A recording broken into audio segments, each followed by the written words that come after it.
දවසක් ඔයා මගේ සිම්පල් ඉලෙක්ට්‍රොනික් YouTube channel එක හා එකතු වෙලා ඉන්න මගේ යාළුවෝ හැමෝටම මම අද කියලා දෙන්න යන්නේ මෙන්න ටික කාලයකට කලින් ආපු මෙන්න මේ ආකාරයේ ටියුනර් තියෙන මෙන්න මේ වගේ පොඩි රේඩියෝ එකක ටියුනර් එක සවුත් වුණාන් පස්සේ කොහොමද අපි ඒක ආය නැවත අලුත් වැඩියා කරලා හදාගන්නේ කියලා අද දැන් වෙළඳපොලේ ගොඩක් මේ වගේ ටියුනර් මේ ගන්න හොයාගන්න පොඩ්ඩක් අමාරුයි. දැන් එන ඒවත් එක්ක දැන් එන්නේ වෙනම ටියුනර් జాතිය. ඒකින්ද මේ වගේ ටියුනර් දැන් හොයාගන්න අමාරුයි. ඒකින්ද අපි බලමු කොහොමද මේ ටියුනර් එකම නැවත පරණ තත්ත්වෙන් සුපැහැදිලි හොඳක් එන විදිහට හදාගන්නේ කොහොමද කියලා. ඉස්සෙල්ලාම කරන්න තියෙන්නේ මේ ටියුනර් එකේ මෙන්න මේ දෙපැත්තේ තියෙන කූරු ටික මේ ආකාරයට උඩට උස්ස ගන්න ඕනි. ඊට පස්සේ මේකේ තියෙනවා ප්ලාස්ටික් කේසින් එකක්. ඒ කේසින් එක මේ ආකාරයෙන් ගලවලා ඉවත් කර ගන්න ඕනි.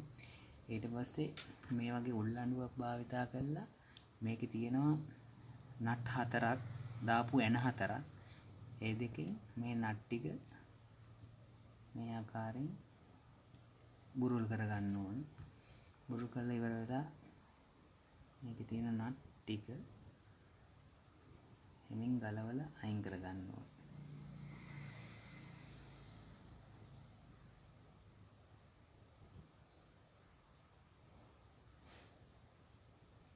මේ ආකාරයට ගලවලා අයින් කර ගන්න ඕනේ. ඊට පස්සේ මේ උඩ තියෙන පියන මේ ආකාරයෙන් ගලවලා ඉවත් කර ගන්න ඕනේ. මේකේ ඔයාලට පේනවා මෙන්න මෙතන තියෙනවා තව නට් එකක්. මේ කාලයක් යනකොට මෙන්න මේ නට් එකේ ඔක්සයිඩ් බැඳෙනවා. මේ නට් එකේ මෙන්න මේ පියනේ තියෙන මෙන්න මෙතන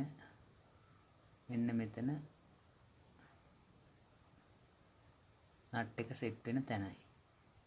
නට් එකේ මෙන්න මේ කූර සෙට් වෙන තැනයි.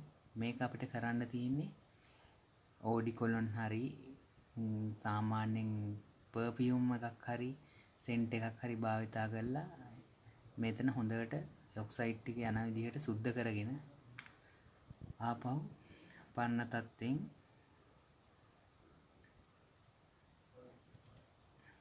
එන ටික දාලා හයි කර ගැනීම කරගන්න පුළුවන්.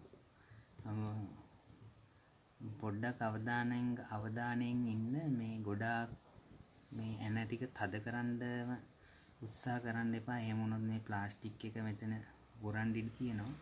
ඒකින්ද තමන්ගේ අතට හරියන ගානින් සාමාන්‍ය ගානට තද කරගන්න. තද කරගෙන ඉවර වෙලා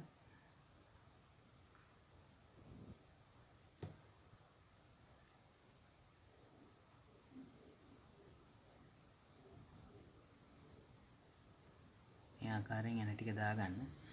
දාගෙන ඉවර වෙලා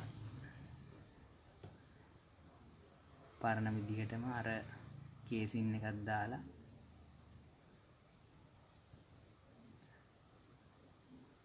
තිබිච්ච විදිහටම මේ ටික උස්සලා මේ ආකාරයට පරණ විදිහටම කේසින් එක දාගෙන ඉවර වෙලා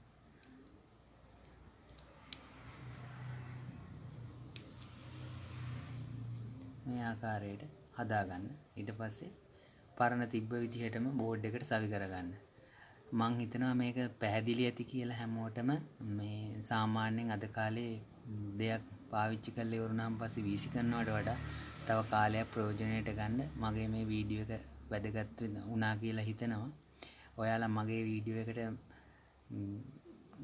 මගේ වීඩියෝ එකකින් සෑහීමකටපත් වුණා නම් මගේ වීඩියෝ එකට ලයික් එකක් කමෙන්ට් එකක් දාන්න. ඒ වගේම සබ්ස්ක්‍රයිබ් කරන්න කියලත් මං මේ වීඩියෝ එක බලන හැමෝගෙම ඉල්ලා සිටිනවා. බොහොම ස්තුතියි.